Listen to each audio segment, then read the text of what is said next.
உங்களுக்காக இன்று பிரத்யேகமாக சுதர்சன ஆழ்வாரை பிரார்த்தித்து சங்கல்பம் செய்து கொண்டு அனைத்து மக்களும் நலமாக வளமாக வாழ்வாங்கு வாழ வேண்டும், நோயில்லாமல் பயமில்லாமல் வாழ வேண்டும், சகல காரியம் ஜெயமாக வேண்டும். அதற்காக உங்கள் பாதங்களை பற்றி அவர்கள் சார்பில் நான் பிரார்த்தனை செய்கிறேன். சக்கரத்தாழ்வாரே சுதர்சனமூர்த்தியே என்று சங்கல்ப பிரார்த்தனை செய்து கொண்டேன்.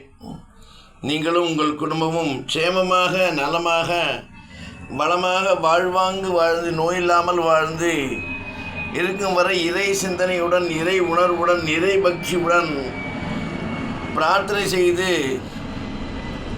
ராம நாமத்தையோ நாராயணன் நாமத்தையோ அல்லும் பகலவும் அனவரதும் நான் நினைத்து கொண்டு வாழ வேண்டும்.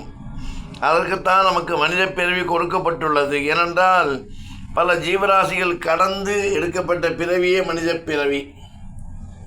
அதில் பொய் கூறுவது, அதர்ம வழியில் செய்வது, தகாத வார்த்தைகள் பேசுவது, இப்படி பலவிதமான தவறுகளை செய்தோமேயானால் அடுத்த பிறவி மனித பிறவியா என்பது கேள்விக்குறியாக போய்விடும். கொடுத்த பிறவியை நாம் புரிந்து தெரிந்து கொண்டு அதன் மூலம் நாம் நலமாக வளமாக வாழ்வாங்கு வாழ நாம் நம்மை தயார்படுத்தி கொண்டு அதற்கு ஏற்றாற்போல் இறை பக்தியுடன் இறை சிந்தனையுடன் இறை உணர்வுடன் நாம் வாழ்வாங்கு வாழ்ந்து வாழ வேண்டும்.